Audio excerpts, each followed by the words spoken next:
हरे कृष्णा। कार्तिक का महीना शरद पूर्णिमा की रात्रि से प्रारंभ होकर तुलसी विवाह तक चलता है। यह महीना भक्ति को बढ़ाने का महीना है। जिस प्रकार हम अपनी सबसे कीमती चीज को तिजोरी में बंद कर कर रखते हैं, ऐसे ही भगवान हमें धन ऐश्वर्य सब दे देते हैं, परंतु वह अपने सबसे कीमती चीज भक्ति को अपनी तिजोरी में बंद कर कर रखते हैं। किंतु इस कार्तिक के महीने में वे अपनी तिजोरी को खोल देते हैं और कहते हैं कि लूटो, जितना लूट सकते हो लूटो। यानी कार्तिक के महीने में यदि हम थोड़ी सी भी भक्ति करते हैं तो उसका 10 गुना फल हमें प्राप्त होता है। कार्तिक का महीना बहुत अधिक पावन है। यानी कि हमारे पास डिस्काउंट जो है वह अनलिमिटेड है, परंतु पीरियड जो है वह लिमिटेड है। यानी कि एक ही महीने में हमें ठाकुर जी की भक्ति करनी है, जिससे हमें उनकी अधिक से अधिक कृपा प्राप्त हो। तो आइए जानें कि कार्तिक के महीने में हमें किन किन नियमों का पालन करना चाहिए। कार्तिक के महीने में यदि हम भगवान श्री कृष्ण की कथाओं का श्रवण करते हैं तो हमारे करोड़ों करोड़ों जन्मों के पापों का नाश हो जाता है।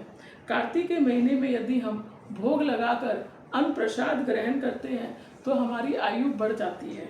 कार्तिक के महीने में यदि हम भगवत गीता भागवतम के श्लोकों को पढ़ते हैं तो हमें 100 गायों के दान का फल प्राप्त होता है। कार्तिक के महीने में यदि हम मंदिर की परिक्रमा करते हैं तो हमें एक अश्वमेघ यज्ञ का फल प्राप्त होता है। कार्तिक के महीने में हमें भगवान को, राधा दामोदर को घी का दीपक दिखाकर उसका दान करना चाहिए। हमें ब्रह्म मुहूर्त में उठकर स्नान कर कर अपनी साधना क्रिया करनी चाहिए, जिससे हमारा पूरा दिन जो है वह मंगलमय होता है। कार्तिक के महीने में तुलसी की पूजा का भी महत्व बताया गया है। तुलसी को हर दिन जल देना चाहिए, फिर घी का दीपक जलाकर तुलसी जी की आरती करनी चाहिए। कार्तिक के महीने में हमें भगवान को तुलसी पत्र भी अर्पित करना चाहिए, उनके चरणों में तुलसी पत्र चढ़ाना चाहिए। भगवान को तुलसी पत्र बहुत अधिक प्रिय है। हमें अपने नाम जप की संख्या को भी कार्तिक के महीने में बढ़ाना चाहिए।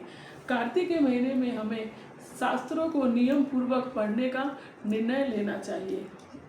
कार्तिक के महीने में, कार्तिक का महीना जो है वह त्याग का महीना है, इसलिए इस महीने में हमें अपने भोजन का त्याग करना चाहिए। हमें 2 वक्त, यदि हम 2 बार भोजन करते हैं तो हमें उसे 1 बार कर देना चाहिए। हम ऐसा भी कर सकते हैं कि 1 बार हम अन्न प्रसाद ग्रहण करें और 1 बार हम फल प्रसाद ग्रहण करें। और यदि हम केवल 1 बार प्रसाद ग्रहण करके यदि हम कार्तिक का महीना का नियम लेते हैं तो हमें शक्ति प्राप्त होती है और हमारा शरीर भी जो है वह दिव्य होता है। कार्तिक के महीने में हमें संकल्प लेना चाहिए, जैसे कि हमें अपनी प्रिय वस्तु का त्याग कर देना चाहिए।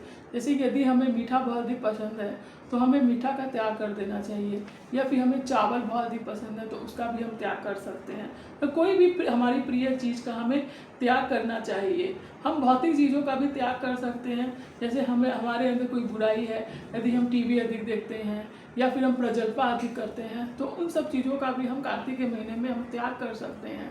फिर कार्तिक के महीने के ख़त्म होने के बाद हम मीठी चीज़ बनाकर भगवान को भोग लगाकर और वैष्णवों को हम वो सब प्रसाद के रूप में दे सकते हैं। और फिर कार्तिक के महीने में हमें फिर हम चीनी का दान भी जो मंदिर आदि में कर सकते हैं। कार्तिक के महीने में दान का बहुत अधिक महत्व है। हमें कार्तिक के महीने में अधिक से अधिक दान करना चाहिए। तो आइए इस कार्तिक के महीने में हम भी इस तरह के नियमों का पालन करें और भगवान की भक्ति को प्राप्त करें।